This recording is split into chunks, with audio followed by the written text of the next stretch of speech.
Hello friends, book menu पर आप सभी का स्वागत है।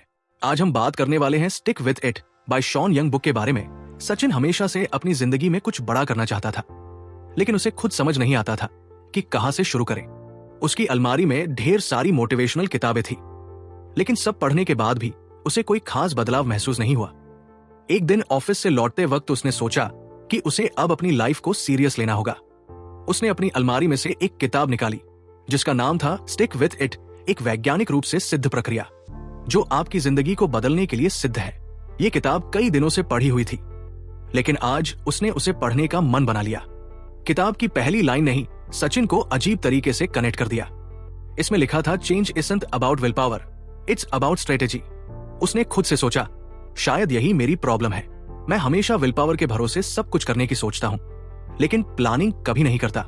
उसने किताब का पहला चैप्टर पढ़ना शुरू किया, जिसमें इस साइंस फ्रेमवर्क का जिक्र था। यह फ्रेमवर्क उसके लिए बिल्कुल नया था। सचिन ने धीरे धीरे पढ़ा कि इस साइंस का मतलब है step ladders, community important, easy, neuro hacks and N. हर एक शब्द के पीछे की वजह समझते हुए उसे लगा कि शायद यह तरीका सच में उसकी जिंदगी बदल सकता है। उसने अपने आप से कहा, ठीक है सचिन, आज से शुरुआत करते हैं एक एक करके। इन स्टेप्स को अपनी लाइफ में अप्लाई करते हैं। सबसे पहले उसने स्टेप लैडर्स को समझा। किताब में लिखा था कि किसी भी बड़े गोल को छोटे छोटे स्टेप्स में बांटना चाहिए। उसने तुरंत अपने सपने को याद किया। उसे एक अच्छी नौकरी के साथ अपनी राइटिंग स्किल्स को इंप्रूव करना था। क्नॉइस, लेकिन हर बार जब भी वो इसे शुरू करने की सोचता तो पूरे प्लान का डर उसे पीछे खींच लेता। अब उसने खुद से वादा किया कि वो बस एक छोटा सा स्टेप उठाएगा। शुरुआत आज रात एक पैराग्राफ लिखने से होगी, उसने खुद से कहा। अगले दिन उसने किताब का दूसरा हिस्सा पढ़ा, जो था कम्युनिटी क्नॉइस। किताब में लिखा था कि किसी भी गोल को हासिल करने के लिए एक सपोर्टिव ग्रुप का होना बहुत जरूरी है। सचिन ने सोचा कि उसकी लाइफ में ऐसा कौन है जो उसे जेन्युइनली सपोर्ट करता है। उसे अपने बचपन का दोस्त आर्यन याद आया। सचिन ने उसे तुरंत कॉल किया, यार एक नई किताब पढ़ रहा हूं क्नॉइस। सचिन ने आर्यन से कहा, अच्छा अब क्या नई कहानी सुनाने वाले हो? आर्यन ने मजाक में पूछा, सच में इस बार कुछ नया है? एक प्रोसेसर है, अ साइंस फ्रेमवर्क, मुझे तुझे एक्सप्लेन करना है और तेरी हेल्प भी चाहिए। आर्यन पहले तो हंसा, लेकिन फिर उसने सचिन की बात ध्यान से सुनी। चल ठीक है, मैं तुझे हर हफ्ते रिमाइंड करता रहूंगा कि तू अपने गोल्स के लिए काम कर रहा है या नहीं, बस तू मुझे अपडेट्स देना। सचिन को पहली बार ऐसा लगा जैसे वो अकेला नहीं है। आर्यन की बातों ने उसे मोटिवेट किया। तीसरा पॉइंट था इंपॉर्टेंट नॉइस। किताब ने बताया कि हमें यह समझना जरूरी है कि जो भी गोल हम चुन रहे हैं वो हमारे लिए क्यों मायने रखता है। सचिन ने अपने लिखने के सपने को याद किया। उसने सोचा, मैं क्यों लिखना चाहता हूं? क्या ये मेरे लिए वाकई इंपॉर्टेंट है? क्नॉइस। कुछ देर सोचने के बाद उसे एहसास हुआ कि लिखने के जरिए वो अपने अंदर की बातें और दूसरों की मदद करने की कोशिश करता है। यही उसका पर्पस है। उसने अपनी डायरी में लिखा, लिखने से मुझे खुशी मिलती है, मैं अपने अनुभव से दूसरों की मदद करना चाहता हूं। क्नॉइस से क्लैरिटी पाकर और कॉन्फिडेंट महसूस करने लगा। अब बारी थी इजी की। किताब में लिखा था कि किसी भी हैबिट को शुरू करना आसान होना चाहिए ताकि हम उसे मेंटेन कर सके। सचिन ने सोचा कि अगर वो अपने लिखने को आसान बनाए तो क्या कर सकता है। क्नॉइस उसने तय किया कि वो हर दिन बस 10 मिनट के लिए लिखेगा, ना प्रेशर ना स्ट्रेस। 10 मिनट तो मैं कुछ भी कर सकता हूं, उसने सोचा। 5वें पॉइंट पर आते हुए उसने पढ़ा न्यूरो हैक्स। ये कॉन्सेप्ट कुछ टेक्निकल था, लेकिन किताब ने इसे बड़े सिंपल तरीके से समझाया था।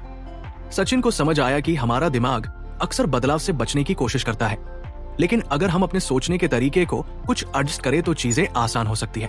उसने खुद से कहा, अगर मैं लिखने को एक फन एक्टिविटी की तरह देखूं तो शायद ये बोरिंग नहीं लगेगा। उसने हर दिन लिखने के बाद खुद को एक छोटा सा रिवॉर्ड देने का सोचा, जैसे अपने पसंदीदा पॉडकास्ट को सुनना। आखिर में किताब ने एंग्रेन के बारे में बताया। इसका मतलब था कि किसी भी नई हैबिट को अपनी आइडेंटिटी का हिस्सा बना लेना। सचिन ने सोचा, अगर मैं खुद को रैटर मान लूं तो लिखना मेरे लिए सिर्फ एक टास्क नहीं रहेगा, ये मेरी पहचान बन जाएगी। उसने अपनी प्रोफाइल में एक्सपायरिंग रैटर जोड़ दिया। सचिन के लिए यह सब सिर्फ एक किताब का पार्ट नहीं था, ये एक नई शुरुआत थी। उसने सोचा, अगर मैं हर दिन कुछ कुछ इन स्टेप्स को फॉलो करूं तो कुछ महीनों में बहुत बड़ा बदलाव देख सकता हूं। उसने अपनी जर्नी को सीरियसली लेना शुरू कर दिया।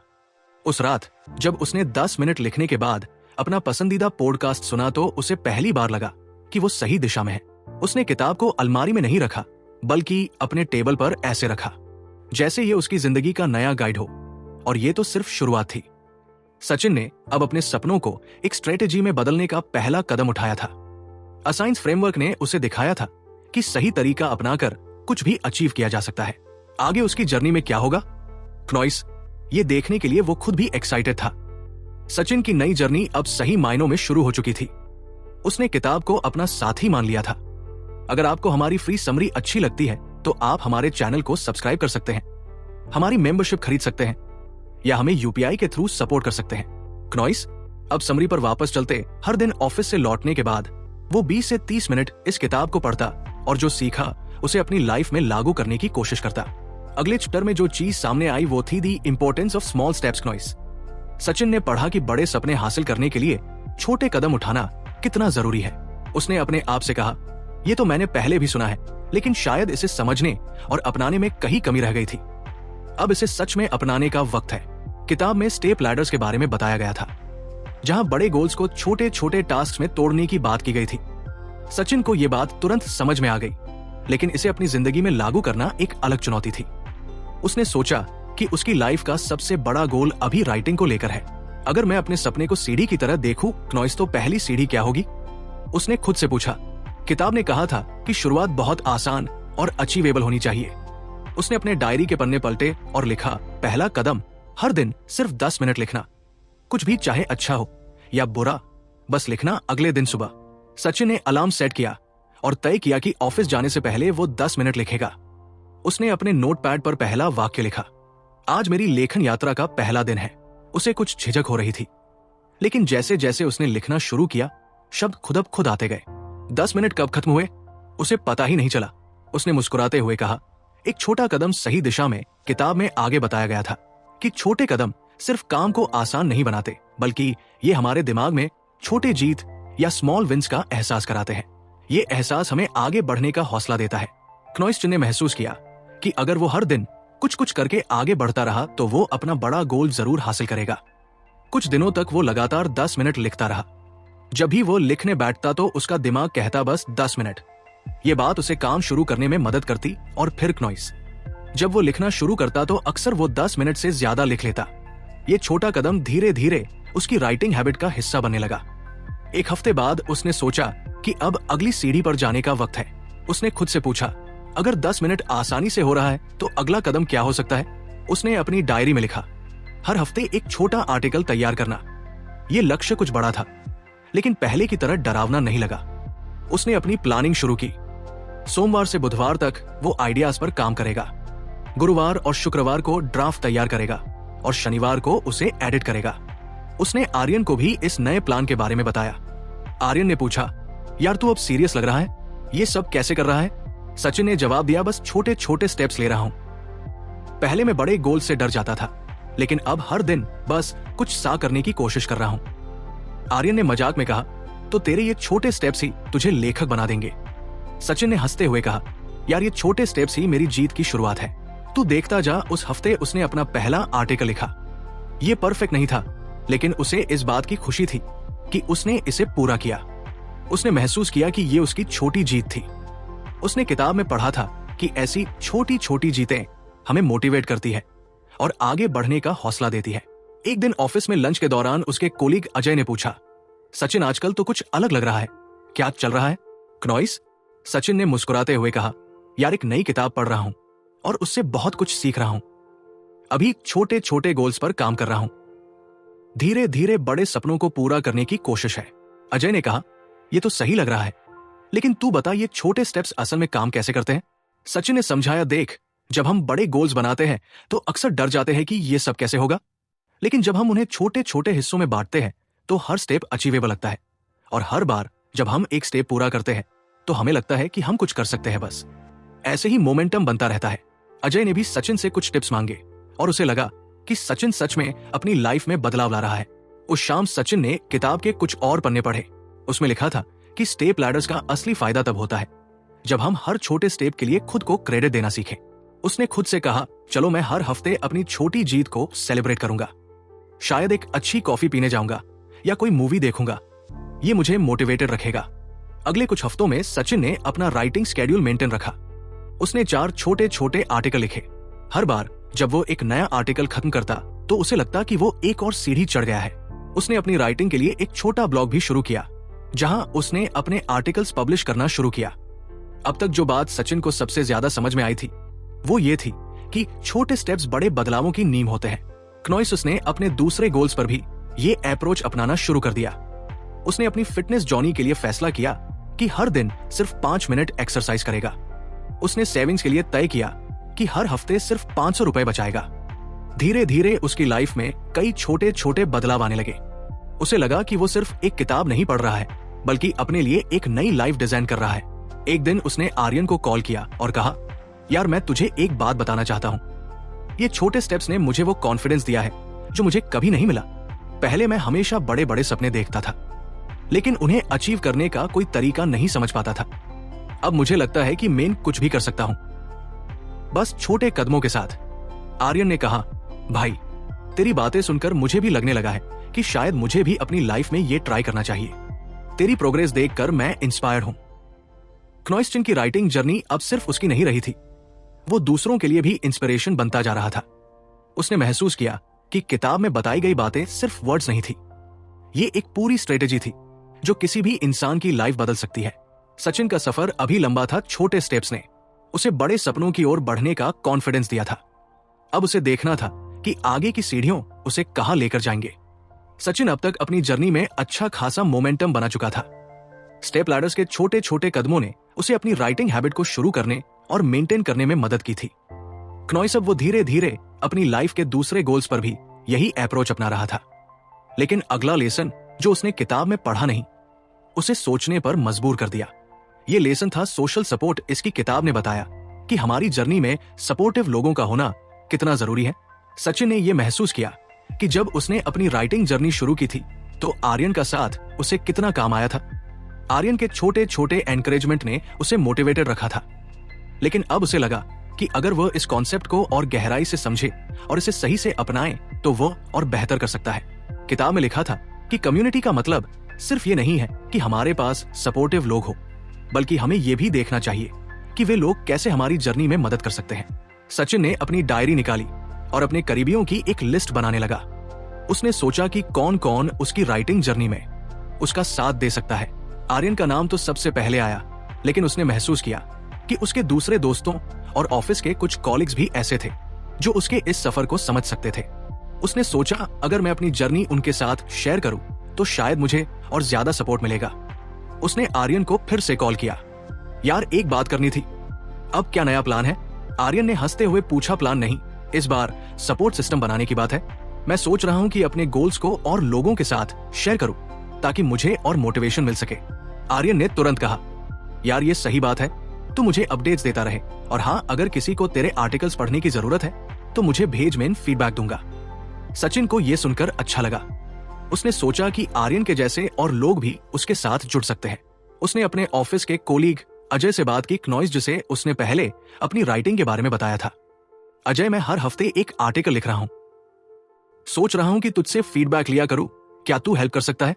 अजय ने तुरंत कहा, यार बिल्कुल, मुझे तो वैसे भी पढ़ने का बहुत शौक है, तू भेज, मैं ऑनेस्ट फीडबैक दूंगा। अब सचिन का कॉन्फिडेंस और बढ़ गया था। उसे लगा कि उसके पास एक छोटी सी सपोर्टिव कम्युनिटी बन रही है। उसने महसूस किया कि जब हम अपनी जर्नी को दूसरों के साथ शेयर करते हैं तो ये हमें अकाउंटेबल बनाता है। किताब में एक और बात ने उसका ध्यान खींचा। इसमें लिखा था कि सपोर्टिव लोग ना सिर्फ हमें एनकरेजमेंट देते हैं, बल्कि जब हम किसी चैलेंज का सामना करते हैं तो वे हमें संभालने में भी मदद करते हैं। सचिन ने सोचा, जब भी मैं स्टक होगा या डिमोटिवेटेड महसूस करूंगा तो इन लोगों की मदद से मैं बाउंस बैक कर सकता हूं। एक दिन जब सचिन अपने दूसरे आर्टिकल पर काम कर रहा था तो उसे रैटर्स ब्लॉक जैसा महसूस हुआ। उसे समझ नहीं आ रहा था कि वो क्या लिखे। उसने खुद को कुछ वक्त दिया, लेकिन फिर भी कुछ नहीं सूझा। वो फ्रस्ट्रेट होने लगा। तभी उसे आर्यन की बात याद आई। उसने तुरंत आर्यन को मैसेज किया, भाई आज कुछ लिखने का मन नहीं कर रहा, स्टक महसूस कर रहा हूं। आर्यन ने तुरंत जवाब दिया, रिलैक्स, ऐसा होता है, तू बस फ्री राइटिंग कर, जो मन में आए लिख, क्वालिटी की फिक्र मत कर, और अगर कुछ नहीं सोच रहा तो ब्रेक ले और वापस आ। सचिन ने आर्यन की सलाह मानी। उसने बिना किसी प्रेशर के बस अपने थॉट्स लिखने शुरू किए। धीरे धीरे उसे कुछ आइडिया सूझने लगे और वो वापस अपनी राइटिंग में आ गया। उसने उस दिन महसूस किया कि सोशल सपोर्ट का असली मतलब यही है, कोई ऐसा हो जो मुश्किल वक्त में आपको सही डायरेक्शन दे। एक और इंस्टेंट था जब सचिन ने अपने आर्टिकल्स में कुछ गलतियां की। उसने अजय को अपना ड्राफ्ट भेजा और अजय ने कुछ कंस्ट्रक्टिव फीडबैक दिया। सचिन, ये अच्छा है, लेकिन मुझे लगता है कि तू अपने आइडियाज को कुछ और क्लियर कर सकता है। कुछ सेंटेंसेस बहुत लंबे हो गए हैं। पहले तो सचिन को कुछ महसूस हुई, लेकिन फिर उसने सोचा ये फीडबैक तो मुझे ग्रो करने में मदद करेगा। उसने अजय को थैंक्स का और अपने आर्टिकल में सुधार किया। सचिन अब समझ चुका था कि सपोर्टिव लोग सिर्फ आपकी तारीफ करने के लिए नहीं होते, वे आपको ऑनेस्ट फीडबैक देते हैं जो आपकी ग्रोथ में मदद करता है। उसने अपनी डायरी में लिखा, social support is like a mirror, it shows you the reality but it also helps you see your potential. किताब में यह भी बताया गया था कि सोशल सपोर्ट का मतलब सिर्फ एग्जिस्टिंग रिलेशनशिप्स नहीं है, कभी कभी हमें नई कनेक्शंस बनानी पड़ती है। सचिन ने सोचा, मैं अपनी राइटिंग कम्युनिटी क्यों नहीं बनाता। उसने सोशल मीडिया पर एक पोस्ट डाली जिसमें उसने अपनी राइटिंग जर्नी के बारे में लिखा और लोगों को इनवाइट किया कि अगर वे भी राइटिंग में इंटरेस्टेड हैं तो उससे जुड़े कुछ दिनों में उसे कई मैसेजेस आए। कुछ लोग राइटिंग के शौकीन थे तो कुछ बिगिनर्स थे। उसने एक स्मॉल ग्रुप बनाया जहां वे अपने आर्टिकल्स शेयर करते और एक दूसरे को फीडबैक देते। इस ग्रुप ने सचिन को और मोटिवेटेड किया। अब उसे लगा कि वो अकेला नहीं है, उसकी जर्नी का हिस्सा बनने के लिए कई लोग तैयार थे। एक दिन उसने अपनी माँ को अपनी राइटिंग के बारे में बताया। माँ ने कहा, बेटा ये तो बहुत अच्छा कर रहा है, मैं तो तेरे बचपन से जानती हूँ कि तुझे लिखने का शौक है, बस अपना ध्यान रखना और मेहनत करता रहा। सचिन को माँ की बात सुनकर इमोशनल सपोर्ट मिला। उसने महसूस किया कि सिर्फ दोस्त और क्लिक्स ही नहीं बल्कि परिवार भी हमारी जर्नी में बड़ा रोल निभाते हैं। कुछ हफ्तों बाद सचिन ने अपनी प्रोग्रेस का रिव्यू किया। उसने देखा कि सोशल सपोर्ट ने उसे कितनी दूर तक लाने में मदद की है। अगर वो कभी डिमोटिवेटेड होता तो उसके पास लोग होते जो उसे एनकरेजमेंट देते। अगर वो कुछ नया ट्राई करता तो लोग उसे ऑनेस्ट फीडबैक देते। उसने अपनी डायरी में लिखा, social support is not just about having people around, it's about having the right people around, those who lift you up, guide you and keep you accountable. उसने ठान लिया कि अब वो अपने गोल्स को हमेशा अपने कम्युनिटी के साथ शेयर करेगा। सचिन की राइटिंग जर्नी अब सिर्फ उसके अकेले की नहीं रहती, वो अपने दोस्तों, कॉलीग्स और राइटिंग ग्रुप के साथ मिलकर आगे बढ़ रहा था। उसे लगने लगा था कि बड़े गोल्स को हासिल करने में अकेले से ज्यादा मजा और ताकत टीम एफर्ट में है। अब उसे देखना था कि ये कम्युनिटी उसे और कितनी ऊंचाइयों तक ले जाएगी। सचिन अब तक अपने छोटे छोटे कदमों से बड़ी प्रगति कर चुका था।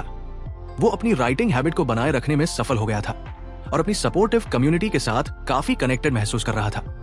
क्नॉइस लेकिन किताब का अगला लेसन उसके लिए एक नया पर्सपेक्टिव लेकर आया। इस लेसन का नाम था इंट्रिंसिक मोटिवेशन मैटर्स। किताब ने कहा कि किसी भी गोल को लंबे समय तक बनाए रखने के लिए केवल बाहरी पुरस्कार पर निर्भर रहना कारगर नहीं होता। असली ताकत तब आती है जब आप अपने गोल्स को अपनी जिंदगी से जोड़कर देखते हैं, जब आपको समझ में आता है कि वे आपके लिए पर्सनली मीनिंगफुल क्यों हैं। सचिन ने जब ये पढ़ा तो वो कुछ देर के लिए सोच में पड़ गया। उसने खुद से पूछा, मुझे लिखने की इतनी मोटिवेशन क्यों है? आखिर इसका मतलब मेरी जिंदगी में क्या है? क्नॉइस, सचिन को यह सवाल कुछ कठिन लगा। पहले तो उसे लगा कि शायद उसे ये सब इसलिए करना है ताकि लोग उसे पहचाने या उसकी राइटिंग से वो फेमस हो जाए। लेकिन फिर उसने सोचा, क्या यही असली वजह है? अगर मुझे कभी फेम या रिकॉग्निशन ना मिले तो क्या मैं फिर भी लिखता रहूंगा? सचिन ने अपनी डायरी निकाली और खुद से बात करने की कोशिश की। मैं लिखना क्यों चाहता हूं? उसने सवाल लिखा। कुछ देर तक पन्ना खाली रहा, लेकिन फिर उसने लिखना शुरू किया। मुझे लिखने से खुशी मिलती है। जब मैं लिखता हूं तो मुझे ऐसा लगता है जैसे मैं अपनी इमोशंस और थॉट्स को एक शेप दे रहा हूं। क्नॉइस, मैं अपनी लाइफ के हर छोटे बड़े एक्सपीरियंस को शब्दों में पिरो सकता हूं। ये मेरे लिए सेल्फ एक्सप्रेशन का सबसे अच्छा तरीका है। जैसे जैसे वो लिखता गया, उसे एहसास हुआ कि उसकी राइटिंग सिर्फ एक हॉबी नहीं थी, ये उसके होने का एक हिस्सा थी। जब वो अपनी लिखी हुई चीजें पढ़ता था तो उसे अपनी इनर सेल्फ से कनेक्ट होने का अनुभव होता था। यही उसकी इंट्रिंसिक मोटिवेशन थी। किताब में यह भी बताया गया था कि अपने गोल्स के पीछे की असली वजह समझना आपको कमिटमेंट और परसिस्टेंस देता है। सचिन ने सोचा कि जब भी वो डिमोटिवेटेड होगा तो उसे अपनी इस वजह को याद करना होगा। एक दिन जब वो अपने राइटिंग ग्रुप के साथ डिस्कशन कर रहा था तो उसने इस टॉपिक को उठाया। आप लोग अपने गोल्स को क्यों परसू कर रहे हैं? इसके पीछे की असली वजह क्या है? उसके एक साथी नेहा ने कहा, मुझे लगता है कि मैं लिखना इसलिए चाहती हूँ क्योंकि मुझे लगता है कि मेरी कहानियों लोगों को इंस्पायर कर सकती है। जब भी कोई मेरी कहानी पढ़कर मुझसे कहता है कि उसे कुछ सीखने को मिला तो मुझे बहुत अच्छा लगता है। यही मुझे मोटिवेटेड रखता है। सचिन को नेहा की बात सुनकर बहुत अच्छा लगा। उसने सोचा हर किसी के गोल्स के पीछे एक पर्सनल मीनिंग होता है। अगर हम इसे समझ ले तो मोटिवेशन का सवाल ही नहीं उठता। फिर उसने अपने बेस्ट फ्रेंड आर्यन से भी इस बारे में बात की। यार तेरे लाइफ गोल्स क्या है? सचिन ने कैजुअली पूछा। आर्यन ने कुछ देर सोचा और कहा, मुझे लगता है मैं अपनी फोटोग्राफी को आगे ले जाना चाहता हूँ। मुझे नेचुरल ब्यूटी कैप्चर करना बहुत पसंद है, लेकिन सच कहूँ कभी कभी मुझे लगता है कि मैं ये सब सिर्फ सोशल मीडिया पर लाइक्स और फॉलोअर्स के लिए कर रहा हूँ। सचिन ने तुरंत कहा, यार ये तो एक्सटर्नल मोटिवेशन हुई। अगर तुझे सोशल मीडिया ना मिले तो क्या तू फिर भी फोटोग्राफी करेगा? आर्यन ने कुछ देर सोचा और फिर बोला, शायद हाँ, मुझे नेचर से कनेक्ट होना पसंद है। हर फोटो के पीछे जो स्टोरी होती है वो मुझे बहुत सेटिस्फैक्शन देती है। शायद यही मेरी असली मोटिवेशन है। सचिन ने आर्यन की इस हॉनेस्टी को अप्रिशिएट किया। उसे लगा कि अपने गोल्स को लेकर क्लैरिटी होना कितना जरूरी है। उसने तय किया कि वो अपनी हर छोटी या बड़ी जर्नी में अपनी इंट्रिंसिक मोटिवेशन को ध्यान में रखेगा। उसने अपने राइटिंग के अलावा अपनी लाइफ के दूसरे गोल्स पर भी ये प्रिंसिपल लागू करना शुरू किया। जैसे कि उसने फिटनेस के लिए छोटा सा गोल बनाया था, हर दिन 5 मिनट एक्सरसाइज करना। उसने सोचा, मुझे फिटनेस क्यों चाहिए? क्या ये सिर्फ इसलिए है कि लोग मुझे अच्छा दिखते हुए देखें? फिर उसने अपने अंदर झांका। उसे एहसास हुआ कि वो हेल्थी रहना चाहता है ताकि उसे अपनी लाइफ को एंजॉय करने के लिए एनर्जी और स्ट्रेंथ मिल सके। वो लंबी उम्र तक एक्टिव रहना चाहता था ताकि वो अपने पैशन और ड्रीम्स को पूरी तरह जी सके। यही उसकी इंट्रिंसिक मोटिवेशन थी। कुछ दिनों बाद सचिन ने अपने राइटिंग ग्रुप के लिए एक नया एक्टिविटी प्लान किया। उसने सबको एक टास्क दिया, अपने गोल्स के पीछे की इंट्रिंसिक मोटिवेशन के बारे में सोचो और उसे लिखो, इसे अपने पास रखो और जब भी डिमोटिवेटेड महसूस करो इसे पढ़ो। सभी ने इस एक्टिविटी को बहुत सीरियसली लिया। नेहा ने लिखा कि उसे राइटिंग इसलिए पसंद है क्योंकि ये उसे लोगों की जिंदगी में पॉजिटिविटी लाने का मौका देता है। अजय ने कहा कि उसे राइटिंग इसलिए पसंद है क्योंकि इससे उसे अपने थॉट्स क्लियर करने और खुद को समझने का मौका मिलता है। सचिन को लगा कि इस एक्सरसाइज ने न सिर्फ उसे बल्कि उसके पूरे ग्रुप को अपने गोल्स के साथ और गहराई से कनेक्ट कर दिया। उसने महसूस किया कि एक्सटर्नल रिवार्ड्स जैसे पैसा, फेम या रिकॉग्निशन आपको शुरुआत करने में मदद कर सकते हैं, लेकिन लंबे समय तक टिके रहने के लिए आपको अपनी इंट्रिंसिक मोटिवेशन को समझना होगा।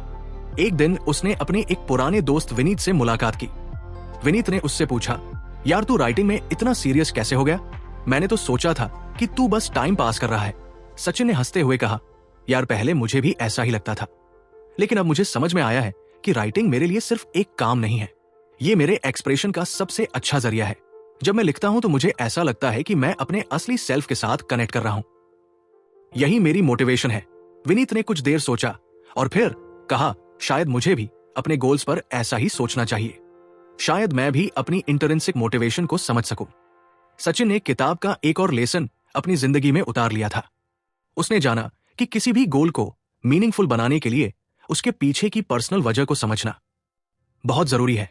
जब भी वो खुद को थका हुआ या डिस्करेज महसूस करता तो वो अपनी डायरी में लिखा हुआ पेज पढ़ता जिसमें उसने अपनी इंट्रिंसिक मोटिवेशन के बारे में लिखा था। अब उसकी जर्नी सिर्फ अचीवमेंट्स की तरफ नहीं थी बल्कि सेल्फ डिस्कवरी की तरफ भी थी। क्नॉइस वह जानता था कि अगर वो अपनी इंट्रिंसिक मोटिवेशन को याद रखेगा तो वो अपने हर गोल को न सिर्फ अचीव करेगा बल्कि उससे पूरी संतुष्टि भी पाएगा। अगला चैप्टर उसकी जिंदगी में और नई सीखें लेकर आने वाला था। सचिन अब इस सफर को और गहराई से एक्सप्लोर करने के लिए तैयार था। क्नॉइस, सचिन अब अपनी राइटिंग जर्नी पर एक नई पर्सपेक्टिव से आगे बढ़ चुका था।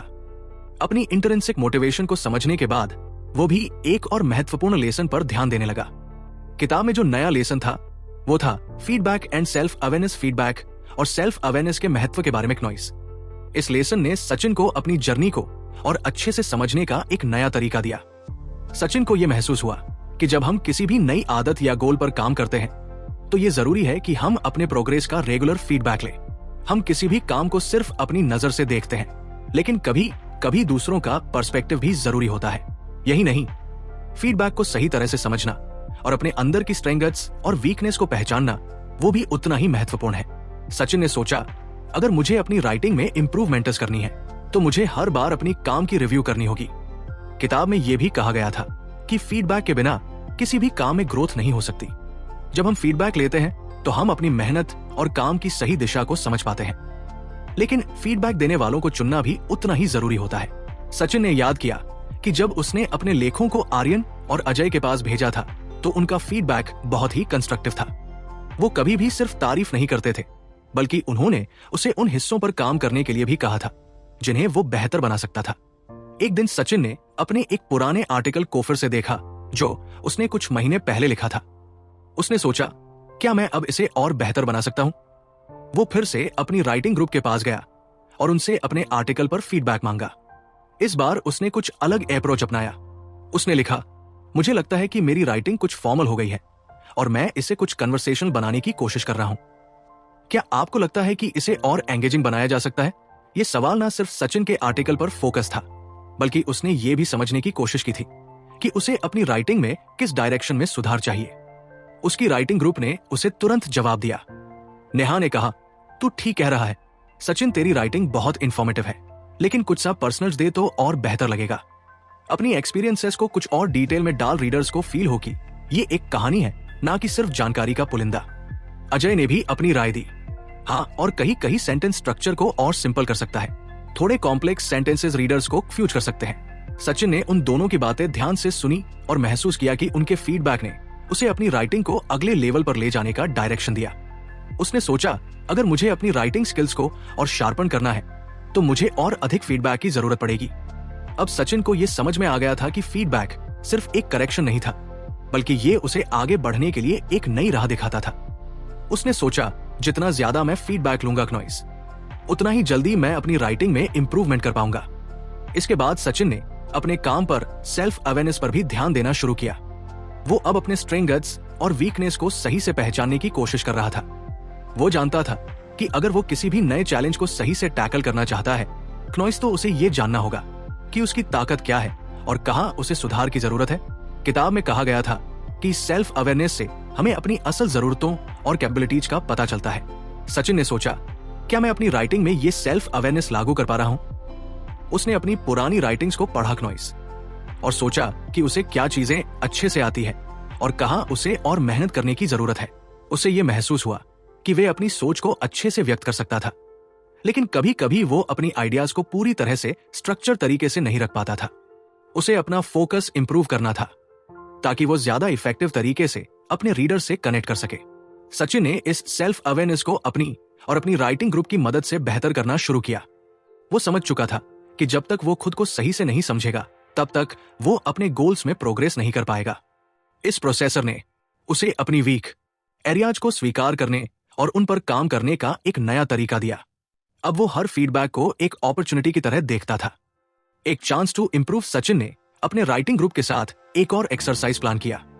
उसने कहा, क्नॉइस, मैं अपनी राइटिंग को बेहतर बनाने के लिए एक स्मॉल एक्सरसाइज करना चाहता हूं। ये एक्सरसाइज ये देखेगी कि हम कहां तक इंप्रूवमेंट कर पा रहे हैं। हम एक आर्टिकल लिखेंगे और फिर एक दूसरे से फीडबैक लेंगे। इस एक्सरसाइज में मैं स्पेसिफिकली इस पर फोकस करूंगा कि क्या मेरी राइटिंग स्ट्रक्चर और क्लैरिटी में सुधार हुआ है। सभी ने ये एक्सरसाइज शुरू की और सचिन ने महसूस किया कि ये एक्सरसाइज न सिर्फ उनकी लेखन कौशल को सुधारने के लिए थी, बल्कि उन्हें अपने अंदर की कमी और ताकत भी समझ में आ रही थी। उन्होंने पाया कि एक दूसरे के फीडबैक से वो अपनी राइटिंग को ज्यादा पॉलिश्ड और स्ट्रक्चर बना पा रहे थे। एक दिन सचिन ने अपने पुराने आर्टिकल्स के कुछ सिलेक्टेड हिस्सों को लिया और उन पर ध्यान केंद्रित किया। उसने देखा कि कई जगहों पर वो अनावश्यक रूप से जटिल भाषा का इस्तेमाल कर रहा था। उसने ये भी देखा कि कुछ जगहों पर वो अपने पाठकों से कनेक्ट नहीं कर पा रहा था, लेकिन अब वो उन कमजोरियों को समझ चुका था और उन्हें सुधारने के लिए रेडी था। सचिन अब अपनी राइटिंग को नए तरीके से अप्रोच करने लगा था। उसने ये भी तय किया कि हर महीने वो अपने पुराने लेखों को एक बार फिर से पढ़ेगा और खुद से पूछेगा, क्या इस आर्टिकल में मेरी स्ट्रेंथ और वीकनेस सही जगह पर रिफ्लेक्ट हो रही है। उसने अपनी राइटिंग में इंप्रूवमेंट का ये तरीका अपने दिमाग में बैठा लिया था। एक दिन सचिन ने अपने कोलीग अजय से भी इस बारे में बात की। अजय ने कहा, सचिन, सेल्फ अवेयरनेस बहुत जरूरी है, लेकिन सबसे अहम यह है कि हमें अपनी प्रोग्रेस को सही से असेस करना आना चाहिए। कभी कभी हमें लगता है कि हम बहुत कुछ इंप्रूव कर चुके हैं, लेकिन अगर हम सही फीडबैक और सेल्फ अवेयरनेस से नजर डालते हैं तो हमें और ज्यादा सुधार करने का मौका मिलता है। सचिन ने इस बात को दिल से सुना और तय किया कि वो अपनी जर्नी में रेगुलर सेल्फ असेसमेंट करेगा। उसे लगता था कि ये प्रोसेसर उसे लगातार ग्रोथ और इंप्रूवमेंट के लिए प्रेरित करेगा। सचिन अब जानता था कि फीडबैक और सेल्फ अवेयरनेस से ही उसकी राइटिंग और उसकी पूरी जर्नी की सक्सेस तय होगी। उसे समझ में आ गया था कि जब तक वो अपनी प्रोग्रेस पर निगाह रखेगा, और अपनी गलतियों से सीखता रहेगा, तब तक वो अपनी आदतों और लक्ष्यों को हासिल कर सकेगा। यही लेसन उसे अपने जीवन के हर क्षेत्र में भी लागू करना था। अब सचिन का रास्ता और भी स्पष्ट था। फीडबैक और सेल्फ अवेयरनेस के कॉम्बिनेशन ने उसे ना सिर्फ अपने गोल्स तक पहुंचने के लिए जरूरी टूल्स दिए, बल्कि उसकी लाइफ को हर दृष्टिकोण से और बेहतर बनाने की दिशा में भी मदद की।